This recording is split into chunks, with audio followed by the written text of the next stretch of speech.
নমস্কাৰ এছক অনলাইন প্লেটফৰ্মৰ এটি নতুন ভিডিঅ'লৈ সকলোকে পুনৰবাৰ মই স্বাগতম জানিছোঁ। ডিয়াৰ ষ্টুডেণ্টছ, আজিৰ ভিডিঅ'টোত মই আলোচনা কৰিম ক্লাছ 9ৰ চেপ্টাৰ 2 অৰ্থাৎ ইজ মেটাৰ এৰাউণ্ড আছ পিয়ৰ, আমাৰ চাৰিওফালৰ পদাৰ্থবোৰ বিশুদ্ধনে। এই চেপ্টাৰটোৰ আমি অতি গুৰুত্বপূৰ্ণ টপিকছখিনি ডিছকাশ্যন কৰিছোঁ। যদি কোনোবাই চোৱা নাই, সেই ভিডিঅ'টোৰ ডিছক্ৰিপশ্যনত লিংক দিয়া আছে, তাৰ পৰা চাই ল'ব পাৰিবা।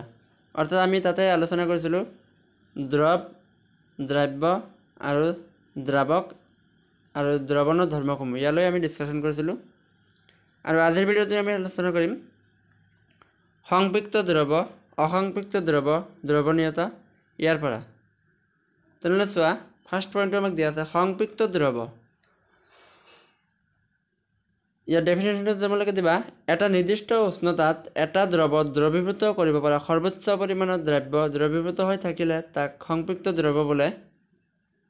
অৰ্থাৎ ইয়াত দিয়া আছে এক নিৰ্দিষ্ট উষ্ণতাত অৰ্থাৎ তাপ দি এটা দ্ৰৱত যিমান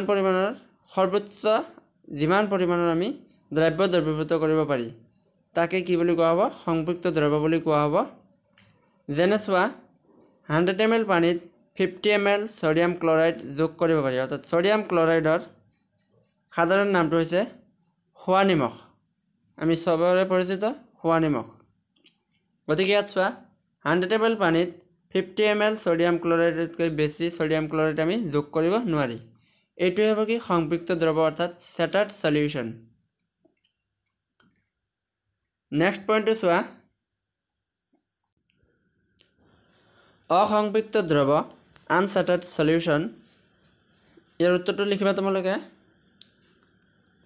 সংপৃক্ত দ্ৰৱণত থকা পৰিমাণতকৈ কম দ্ৰব্য থকা দ্ৰৱক অসংপৃক্ত দ্ৰৱ বোলে। এইটো ইমান ইম্পৰ্টেণ্ট নহয়, তোমালোকে জাষ্ট ডেফিনেশ্যনটো মনত ৰাখিবা। তাৰপিছত আহিলে দ্ৰৱণীয়তা অৰ্থাৎ সলিবিলিটি। ইয়াৰ উত্তৰ লিখিবা, সংপৃক্ত দ্ৰৱত দ্ৰৱীভূত হৈ থকা দ্ৰব্যৰ পৰিমাণক তাৰ দ্ৰৱণীয়তা বোলে। অৰ্থাৎ সংপৃক্ত দ্ৰৱ এটাত যিমান পৰিমাণৰ দ্ৰব্য দ্ৰৱীভূত হৈ থাকে তাকেই দ্ৰৱণীয়তা অৰ্থাৎ সলিবিলিটি বুলি কোৱা হয়। ইয়াৰ উদাহৰণ যদি আমি চাওঁ, সলিবিলিটিৰ উদাহৰণটো চাই লোৱা। সলিউট মানে কি হয়? দ্ৰব্য হয়, এইটো আমি আগতে জানি আহিছোঁ। আৰু সলভেণ্ট মানে কি হয়? দ্ৰাৱক হয়। আৰু ইয়াতে মাজত চোৱা, লোৱা হৈছে পানী। এটা পাত্ৰত পানী লোৱা হৈছে অলপ। এই পানীখিনিত যদি আমি কি দি দিওঁ? সলিড দি দিওঁ। সলিড দিয়াৰ ফলত কি হৈ যাব? এই সলিডখিনি পানীৰ লগত মিহলি হৈ যাব। অৰ্থাৎ দ্ৰাৱক কোন হ'ল? পানী। এইটো মিহলি হৈ কি হ'ব? এটা দ্ৰৱণ সৃষ্টি হ'ব। ইয়াকে সলিবিলিটি বুলি কোৱা হয়। যেনে চোৱা, আমি এই পানীখিনিত যদি আমি কিবা এটুকুৰা দি দিছোঁ পদাৰ্থ সলিউট হিচাপে, দিয়াৰ ফলত গোটেই পানীখিনিৰ ৰং একেই হৈছে। অৰ্থাৎ পানীৰ অণু আৰু এই পদাৰ্থটোৰ অণু এটাই আনটোৰ লগত পৰস্পৰ মিহলি হৈ গৈছে। ইয়াকে সলিবিলিটি বুলি কোৱা হয়। আৰু এটা উদাহৰণ যদি আমি লওঁ, ক্লিয়াৰ হৈ যাব। সলভেণ্ট অৰ্থাৎ সলভেণ্টটো কি লোৱা হৈছে? পানী লোৱা হৈছে, 1 গ্লাছমান পানী লোৱা হৈছে।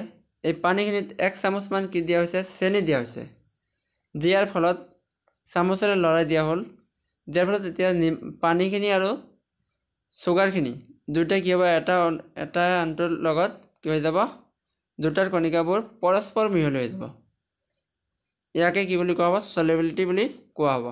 অৰ্থাৎ ইয়াতে 1 গ্লাছ পানীত আমি 1 টুকুৰা বা 1 চামুচ চেনিহে যোগ কৰিব পাৰিম। ইয়াতকৈ বেছি আমি যোগ কৰিব নোৱাৰোঁ। যিমান পৰিমাণে আমি যোগ কৰিব পাৰোঁ তাকে কি বুলি কোৱা হ'ব? সলিবিলিটি অৰ্থাৎ দ্ৰৱণীয়তা বুলি কোৱা হ'ব। তাৰপিছত দ্ৰৱণীয়তাৰ পিছত আহিলে দ্ৰৱণৰ গাঢ়তা, কনচেন্ট্ৰেশ্যন অফ এ সলিউশ্যন। এই দ্ৰৱণৰ গাঢ়তাৰ ডেফিনেশ্যনটো চাই লোৱা। কোনো নিৰ্দিষ্ট আয়তন বা ভৰৰ দ্ৰৱণত দ্ৰৱীভূত হৈ থকা দ্ৰব্যৰ পৰিমাণক দ্ৰৱটোৰ চোক বা গাঢ়তা বোলে। অৰ্থাৎ ইয়াত কৈছে, কোনো এক নিৰ্দিষ্ট আয়তন বা ভৰৰ দ্ৰৱ এটাত যিমান পৰিমাণৰ দ্ৰব্য দ্ৰৱীভূত হয় তাকেই দ্ৰৱটোৰ চোক বা গাঢ়তা বোলে। অৰ্থাৎ দ্ৰৱণৰ গাঢ়তা ইকুৱেল টু দ্ৰব্যৰ পৰিমাণ বাই দ্ৰৱৰ পৰিমাণ। দ্ৰব্যৰ পৰিমাণক যেতিয়া আমি দ্ৰৱৰ পৰিমাণেৰে ভাগ কৰিব পাৰি তেতিয়া তাক দ্ৰৱণৰ গাঢ়তা বুলি কোৱা হয়। এই দ্ৰৱণৰ গাঢ়তা নিৰ্ণয় কৰাৰ কিছুমান পদ্ধতি আছে। কিতাপত দুটা পদ্ধতি দিয়া আছে। মই ইয়াৰ পৰা সহজ যেটো হয় তোমালোকৰ এটোৱে মই উঠাই লৈ আহিছোঁ। ইয়াতে চোৱা গাঢ়তা নিৰ্ণয়ৰ পদ্ধতি ভৰ শতাংশ দ্ৰৱণৰ গাঢ়তা ইকুৱেল টু দ্ৰব্যৰ ভৰ ডিভাইডেড বাই দ্ৰৱৰ ভৰ ইনটু 100। অৰ্থাৎ দ্ৰব্যৰ ভৰক তোমালোকে কি কৰিবা দ্ৰৱৰ ভৰেৰে হৰণ কৰিবা তাৰ লগত 100টা পূৰণ কৰিলে যিমান পাবা সেইটোৱে হ'ব ভৰ শতাংশত দ্ৰৱণৰ গাঢ়তা। আৰু ইয়াৰ বিষয়ে অংকখিনি আমি পিছলৈ আলোচনা কৰিম। আজিৰ ভিডিঅ'ত জাষ্ট তোমালোকে গাঢ়তা নিৰ্ণয় পদ্ধতিটো জানি ৰাখা, সূত্ৰটো জানি লোৱা। ইয়াৰ পিছত টপিকটো আমাক দিয়া আছে মোষ্ট ইম্পৰ্টেণ্ট টপিক সাসপেনশন অৰ্থাৎ প্ৰলম্বন। ইয়াৰ ডেফিনেশ্যনটো আমি চাই লওঁ। প্ৰলম্বন এটা অসমকত্ব মিশ্ৰণ য'ত দ্ৰব্য পদাৰ্থ দ্ৰাৱকত দ্ৰৱীভূত হোৱাৰ পৰিৱৰ্তে সমগ্ৰ দ্ৰাৱক মাধ্যমটোত উপঙি থাকে। প্ৰলম্বন দ্ৰৱণত প্ৰলম্বিত কণিকাবোৰ খালী চকুৰে দেখা পোৱা যায়। অৰ্থাৎ ইয়াতে কোৱা হৈছে প্ৰলম্বনৰ পদাৰ্থ এটা যেতিয়া কি কৰে অসমকত্ব মিশ্ৰণ আমি আগতে জানো য'ত দ্ৰব্য পদাৰ্থবিলাক আমি জানো দ্ৰাৱকত দ্ৰৱীভূত হয়, কিন্তু ইয়াতে দ্ৰৱীভূত হোৱাৰ পৰিৱৰ্তে প্ৰলম্বনত দ্ৰৱীভূত হোৱাৰ পৰিৱৰ্তে কণিকাবোৰ কি হয় দ্ৰাৱকৰ মাধ্যমটোত উপঙি থাকে অৰ্থাৎ ভাহি থাকে, প্ৰলম্বিত হৈ থাকে। ইয়াকে কি বুলি কয় সাসপেনশন অৰ্থাৎ প্ৰলম্বন বুলি কোৱা হয়। আৰু প্ৰলম্বন এটা অসমকত্ব মিশ্ৰণ, ইহঁতক আমি খালী চকুৰে দেখা পাওঁ। আৰু প্ৰলম্বনৰ মাজেৰে আমি পোহৰ ৰশ্মি নিক্ষেপ কৰিব পাৰি। ইয়াতে চোৱা উদাহৰণটো চাই লোৱা। প্ৰলম্বনৰ উদাহৰণ অলপ পানী আছে, এই পানীখিনিত কেইটোপালমান চিয়াহী দিয়া হৈছে। দিয়াৰ ফলত আমি জনামতে দুটা কি হ'ব লাগিছিল মিক্স হ'ব লাগিছিল, কিন্তু ইয়াতে মিক্স হোৱাৰ পৰিৱৰ্তে এই চিয়াহীৰ টোপালখিনি এই দ্ৰাৱক মাধ্যমটোত অৰ্থাৎ সলভেণ্টত উপঙি আছে। এইটোৱে হৈছে আমাৰ সাসপেনশন। আৰু এটা দিয়া হৈছে পানী আছে, পানীত কিবা এটা পদাৰ্থ দিয়া হৈছে কম পৰিমাণে, দিয়াৰ ফলত এই দুটা মিক্স হোৱাৰ পৰিৱৰ্তে উপঙি আছে। এইটোৱে হৈছে সাসপেনশন। এই সাসপেনশনৰ কিছুমান নিৰ্দিষ্ট ধৰ্ম আছে। তাৰে প্ৰথম ধৰ্মটো হ'ল প্ৰলম্বন এটা অসমকত্ব মিশ্ৰণ আৰু ইয়াৰ কণিকাবোৰ আমি খালী চকুৰে দেখা পাওঁ। ইয়াৰ কণিকাবোৰে পোহৰ ৰশ্মি বিচ্ছুৰিত কৰিব পাৰে। অৰ্থাৎ প্ৰলম্বনৰ কণিকাবোৰে পোহৰ ৰশ্মি বিচ্ছুৰিত কৰিব পাৰে। অৰ্থাৎ মাজেৰে আমি যদি লাইট মাৰি দিওঁ প্ৰলম্বনৰ পাত্ৰটোৰ মাজেৰে ই পাৰ হৈ যাব, পোনে পাৰ হৈ যাব। আৰু এটা দিয়া আছে প্ৰলম্বিত কণিকাবোৰ পৰিস্ৰাৱন প্ৰণালীৰে পৃথক কৰিব পাৰি। অৰ্থাৎ প্ৰলম্বনৰ যিবিলাক কণিকা আছে পদাৰ্থৰ কণিকা এইবিলাক আমি বেলেগ বেলেগ কৰিব পাৰি। তাৰপিছত আহিল কলয়ডীয় দ্ৰৱ অৰ্থাৎ কলয়ডিয়াল সলিউশ্যন। যদি কোনো পদাৰ্থৰ কণিকাবোৰৰ আকৃতি 100 নেন'মিটাৰৰ ভিতৰত হয় তেনে পদাৰ্থবোৰক কলয়ড বা কলয়ডীয় দ্ৰৱ বোলে। ইয়াৰ প্ৰেক্টিকেল উদাহৰণটো চাই লোৱা। ইয়াতে কি আছে সলিউশ্যন আছে আৰু এটা কি আছে কলয়ড আছে, লগতে সাসপেনশন আছে। আমি আগতে পাই আহিলোঁ সাসপেনশনৰ মাজেৰে আমি পোহৰ নিক্ষেপ কৰিব পাৰি, অৰ্থাৎ ই পোহৰ পাৰ হৈ যাব পাৰে। একেদৰে কলয়ডৰ মাজেৰেও পোহৰ পাৰ হৈ যাব পাৰে, কিন্তু সলিউশ্যনত পাৰ হৈ যাব নোৱাৰে। এইটো ইয়াত দেখুওৱা হৈছে। চোৱা এই সলিউশ্যনৰ মাজেৰে আমি পোহৰ মাৰিছোঁ, পোহৰটো কি হৈছে বেগ হৈ বেলেগ ফালে গুচি গৈছে। যেতিয়া আমি কলয়ডৰ মাজেৰে আমি পোহৰ মাৰিলোঁ তেতিয়া কি হৈ যাব পোহৰটো সম্পূৰ্ণৰূপে পাৰ হৈ যাব। আৰু যেতিয়া সাসপেনশনৰ মাজেৰে পোহৰ আমি নিক্ষেপ কৰিলোঁ তেতিয়াও সম্পূৰ্ণৰূপে পাৰ হৈ যাব। ইয়াকে কলয়ডীয় দ্ৰৱ বা কলয়ড বুলি কোৱা হয়। তোমালোকে পৰীক্ষাত কলয়ড কাক বোলে এনেকৈ চমুটুকা লিখিব দিলে ইয়াৰ পৰা লিখিবা। তাৰপিছত চোৱা এই সাসপেনশনৰ দৰে কলয়ডৰো কিছুমান নিৰ্দিষ্ট ধৰ্ম আছে। তাৰে 1 নম্বৰটো দিয়া আছে কলয়ড এটা অসমকত্ব মিশ্ৰণ। আমি জানো কলয়ডটো এটা কি বিভিন্ন পদাৰ্থৰ মিশ্ৰণ ঘটাই বনোৱা হয়, গতিকে তাক অসমকত্ব মিশ্ৰণ বুলি কোৱা হয়। ইহঁতৰ কণিকাবোৰ সৰু হোৱা বাবে ইহঁতক খালী চকুৰে মনিব নোৱাৰি। আগতে কৈছিলোঁ কলয়ডৰ মাজেৰে আমি পোহৰ পাৰ কৰিব পাৰি, কিন্তু পাৰ কৰিব নোৱাৰি। ইহঁতৰ কণিকাবোৰ সৰু হোৱা বাবে ইহঁতক খালী চকুৰে আমি মনিব নোৱাৰি। কণিকাবোৰ ইমান ক্ষুদ্ৰ যাক নেন'মিটাৰৰ ভিতৰত জোখা হয়, গতিকে ইহঁতক আমি খালী চকুৰে চাব নোৱাৰি। আৰু এটা আছে ইহঁত সুস্থিৰ। ইহঁত কি হৈ থাকে? সুস্থিৰ, অৰ্থাৎ স্থিৰ হৈ থাকে। ইহঁত লৰচৰ নকৰে। ইহঁতে পোহৰ ৰশ্মি বিচ্ছুৰিত কৰিব পাৰে, অৰ্থাৎ ইয়াৰ মাজেৰে পোহৰ পাৰ হৈ যাব পাৰে। ইহঁতক পৰিশ্ৰাৱণ প্ৰণালীৰে পৃথক কৰিব নোৱাৰি। ইহঁতক আমি ইচ্ছা কৰিলে পৰিশ্ৰাৱণ প্ৰণালী অৰ্থাৎ ফিল্টাৰিঙৰ মাজেৰে আমি ইহঁতক বেলেগে বেলেগে পৃথক কৰিব নোৱাৰি। তাৰপিছত আহিলে টিণ্ডেল ক্ৰিয়া অৰ্থাৎ টিণ্ডেল ইফেক্ট। এইটো পৰীক্ষাত আহে, ভেৰি ইম্পৰ্টেণ্ট হয়, গতিকে তোমালোকে ভালদৰে চাই ল'বা আৰু মনোযোগেৰে পঢ়িবা।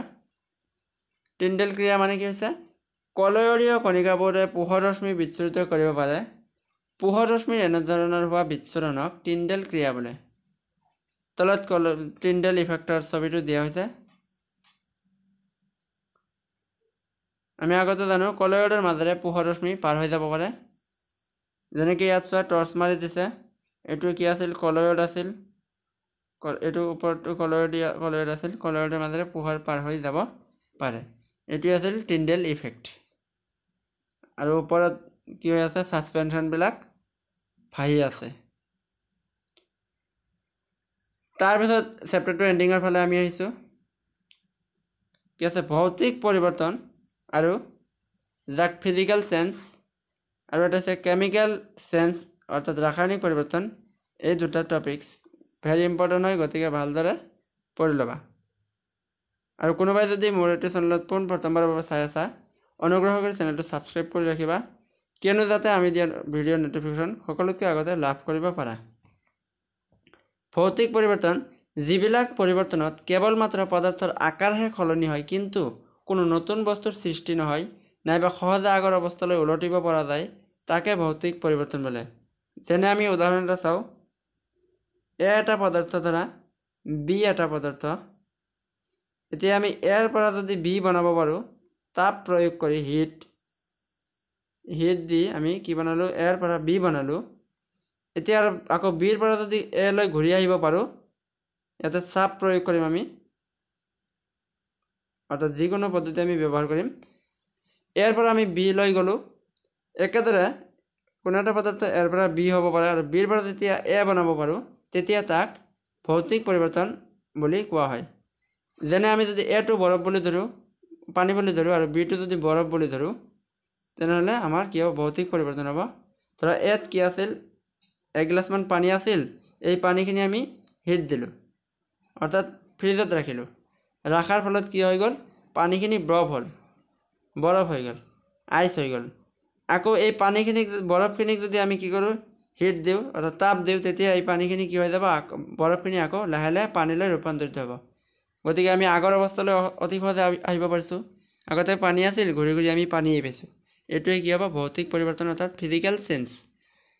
ইয়াতে কেইটামান উদাহৰণ দিয়া আছে, যেনে পানী গোট মৰা, পানী উতলোৱা, গাখীৰ আৰু পানী মিহলোৱা, গছ কটা আৰু মমৰ গলন। চোৱা, গাখীৰ আৰু পানী মিহলি কৰিলে এনেকুৱা কিছুমান পদ্ধতি অৱলম্বন কৰি আমি গাখীৰ আৰু পানী বেলেগে বেলেগে পৃথক কৰিব পাৰি, যাৰ কাৰণে ইয়াত কোনো নতুন পদাৰ্থৰ সৃষ্টি নহয়। ইয়াৰ কাৰণে ইয়াতে ৰাসায়নিক পৰিৱৰ্তন, ভৌতিক পৰিৱৰ্তন। এতিয়া আমি চাম ৰাসায়নিক পৰিৱৰ্তন। ৰাসায়নিক পৰিৱৰ্তনটো আমি ডেফিনেশ্যন চোৱাৰ আগতে আমি উদাহৰণটো চাম। এ এটা পদাৰ্থ আছিল আৰু বি এটা পদাৰ্থ আছিল। যেতিয়া এৰ পৰা আমি বি লৈ গ'লোঁ, কিন্তু বিৰ পৰা আমি এ লৈ ঘূৰি আহিব নোৱাৰোঁ, এনেকৈ ক্ৰছ মাৰি দিছোঁ, তেতিয়া এইটো এটা কি হ'ব? ৰাসায়নিক পৰিৱৰ্তন। যেনে চোৱা, প্ৰথম উদাহৰণটো দিয়া আছে গাখীৰ। আমি যদি এটো যদি গাখীৰ বুলি ধৰোঁ, মিল্ক, আৰু বিটো আমি যদি দৈ বুলি ধৰোঁ, দৈ। চোৱা, এৰ পৰা আমি গাখীৰখিনি কিবা পৰিৱৰ্তন ঘটাই আমি চাপ প্ৰয়োগ কৰি কি কৰিলোঁ? বিলৈ অৰ্থাৎ দৈলৈ ৰূপান্তৰিত কৰিলোঁ। এতিয়া ইচ্ছা কৰিলে আমি দৈৰ পৰা আকৌ গাখীৰ বনাব নোৱাৰোঁ। গতিকে এইটো এটা কি হ'ব? ৰাসায়নিক পৰিৱৰ্তন। কাৰণ গাখীৰৰ পৰা দৈলৈ পৰিৱৰ্তন হোৱাটো এটা নতুন পদাৰ্থ উৎপন্ন হৈছে, আৰু ইয়াতে আমি আগৰ অৱস্থালৈ ঘূৰি যাব পৰা নাই। এইটোৱে হৈছে কি? ৰাসায়নিক পৰিৱৰ্তন। একেদৰে আৰু এটা উদাহৰণ আছে, কয়লাৰ দহন, খাদ্যবস্তুৰ ৰন্ধন। কয়লাৰ দহন, কয়লা আমি অৰ্থাৎ খৰি যদি আমি জ্বলাই দিয়াৰ ফলত এটা ছাই উৎপন্ন হ'ব। ইয়াতে এই ছাইখিনিৰ পৰা আমি আকৌ কয়লা বনাব নোৱাৰি, ইয়াতে এটা নতুন পদাৰ্থ উৎপন্ন হৈছে। গতিকে এইটো হৈছে ৰাসায়নিক পৰিৱৰ্তন। খাদ্যবস্তুৰ ৰন্ধন, খাদ্যবস্তু আমি ৰান্ধিলোঁ, ৰন্ধাৰ পিছত এইখিনি বস্তু আকৌ ইচ্ছা কৰিলে আগৰ অৱস্থালৈ ঘূৰাই দিব নোৱাৰোঁ। ইয়াতে ৰাসায়নিক পৰিৱৰ্তন লোত মামৰ দ্বাৰা কি হয় লোহবিধ ক্ষয় হোৱাৰ ফলত এই মামৰৰ পৰা আমি আকৌ লোহ বনাব নোৱাৰোঁ। ইয়াতে এটা নতুন পদাৰ্থ উৎপন্ন হয়। খাদ্যবস্তু হজম একেই হয়, খাদ্যবস্তু ৰন্ধনৰ নিচিনা হয়। গতিকে এই আটাইবোৰ হৈছে ৰাসায়নিক পৰিৱৰ্তন। ৰাসায়নিক পৰিৱৰ্তন আমি ডেফিনেশ্যনটো লিখিম, যিবিলাক পৰিৱৰ্তনত পদাৰ্থৰ আকাৰ আকৃতিৰ পৰিৱৰ্তনৰ লগতে এটা নতুন পদাৰ্থৰ সৃষ্টি হয়, অৰ্থাৎ সহজে আগৰ অৱস্থালৈ উলটিব পৰা নাযায়, তেনে পৰিৱৰ্তনক ৰাসায়নিক পৰিৱৰ্তন বোলা হয়। তাৰপিছত চোৱা, আমি পাইছিলোঁ বিশুদ্ধ পদাৰ্থৰ প্ৰকাৰ কেই প্ৰকাৰ আছিল? 2 প্ৰকাৰ আছিল, হয়নে? নিশ্চয় আমি পাইছিলোঁ 2 প্ৰকাৰৰ আছিল। বিশুদ্ধ পদাৰ্থ 2টা ধৰণৰ আছিল, এটা হৈছিলে মৌল আৰু এটা আছে যৌগ। যে মৌল চোৱা কি হয়, যিবিলাক পদাৰ্থক ভাঙিলে একেজাতীয় অণু বা পৰমাণু পোৱা যায় তাকে মৌল বোলে, যেনে আইৰণ, অক্সিজেন, হাইড্ৰজেন ইত্যাদি। যেনে লোহ এটুকুৰা যদি তুমি কোবাই থাকা, হাতুৰিৰে যদি কোবাই থাকা, লোহ এটুকুৰা এনেকৈ কোবাই থাকিলে এটা সময়ত গৈ এনেকুৱা কণাত পৰিণত হ'ব, অৰ্থাৎ অণু বা পৰমাণু পোৱা যাব যিটো আমি আৰু ভাঙিব নোৱাৰোঁ। এইকাৰণে এইবিলাক কি হয়? মৌল হয়। গতিকে এইটো মৌল বুলি, লোহটো কি হয়? মৌল হয়, অৰ্থাৎ আইৰণ। তাৰপিছতটো দিয়া আছে যৌগ অৰ্থাৎ কম্পাউণ্ডছ। 2টা বা ততোধিক মৌল লগ লাগি এটা নতুন পদাৰ্থ সৃষ্টি কৰিলে তাক যৌগ বোলে। যেনে পানীটো কি হয়? এটা যৌগ হয়। যেনে ইয়াত চোৱা, হাইড্ৰজেনৰ অণু আছে কেইটা? 2টা আছে। অক্সিজেনৰ অণু আছে এটা। এই 2টা মিলি কি হয়? সদায় পানীৰ সৃষ্টি হয়। গতিকে এইটো হৈছে কি? যৌগ। একেদৰে চোৱা, ছডিয়াম ক্লৰাইড, ইয়াত ছডিয়াম এটা মৌল আৰু ক্লৰিন এটা মৌল, 2টা যোগ হৈ এটা যৌগ গঠন হৈছে। আৰু ইয়াত আছে ছডিয়াম হাইড্ৰক্সাইড, ইয়াত ছডিয়াম, অক্সিজেন আৰু হাইড্ৰজেন 3টা মিলি এটা যৌগ গঠন হৈছে। এইটোৱে হ'ব যৌগ। তাৰপিছত দিয়া আছে ধাতুৰ ধৰ্মসমূহ আৰু অধাতুৰ ধৰ্মসমূহ। ধাতুৰ ধৰ্মসমূহ চোৱা, পৰীক্ষাত আহে ধাতুৰ ধৰ্মসমূহ লিখা, তোমালোকে লিখিবা ইয়াৰ পৰা। ধাতুবোৰত দ্যুতি আছে, অৰ্থাৎ ধাতুবোৰ পৃষ্ঠ চিকমিকিয়া। ধাতুবোৰ তাপ আৰু বিদ্যুতৰ সুপৰিবাহী, ইহঁতৰ মাজেৰে তাপ আৰু বিদ্যুৎ পাৰ হৈ যাব পাৰে। ধাতুবোৰ ঘাত সহনশীল হয়। ধাতুবোৰ নমনীয়তা গুণ আছে, ইহঁতৰ কি আছে? নমনীয়তা আছে। ইহঁতক আমি কোবাই পাতল পাত এষ্টা বনাব পাৰি, ডাঙৰ দীঘল কৰিব পাৰি। ধাতুৰ নিনাদী গুণ আছে, অৰ্থাৎ ইহঁতক আমি হাতুৰিৰে কোবালে টং টং শব্দ কৰে। ইয়াৰ পিছত আছে অধাতুৰ ধৰ্মসমূহ। ধাতুৰ ধৰ্মৰ ওলোটাটোৱে হ'ব অধাতুৰ ধৰ্ম। অধাতুবোৰ বিদ্যুতৰ কুপৰিবাহী, ইহঁতৰ মাজেৰে বিদ্যুৎ পাৰ হৈ যাব নোৱাৰে। ইহঁত ঘাত সহনশীল নহয়। অধাতুবোৰে বিভিন্ন ৰং দেখুৱায়। ইহঁতৰ ধাতৱ দ্যুতি নাই, অৰ্থাৎ ইহঁতৰ পৃষ্ঠ চিকচিকীয়া নহয়। অধাতুবোৰ ঘাত সহনশীল নহয়। সৰি, ইয়াতে পইণ্টটো দুবাৰ হৈ গ'ল, তোমালোকে 4টালৈ লিখিবা। ডিয়াৰ ষ্টুডেণ্টছ, এইখিনিলৈ আমি চেপ্টাৰ 2 গোটেইখিনি গুৰুত্বপূৰ্ণ টপিকছ ডিছকাশ্যন কৰিলোঁ। ইয়াৰ পিছৰ ভিডিঅ'সমূহত আমি ইয়াৰ পিছৰ অনুশীলনী আৰু প্ৰশ্নাৱলী কুৱেশ্যন এনচাৰসমূহ লগতে অতিৰিক্ত কুৱেশ্যন এনচাৰসমূহ আমি ডিছকাশ্যন কৰিম। আজিলৈ ধন্যবাদ।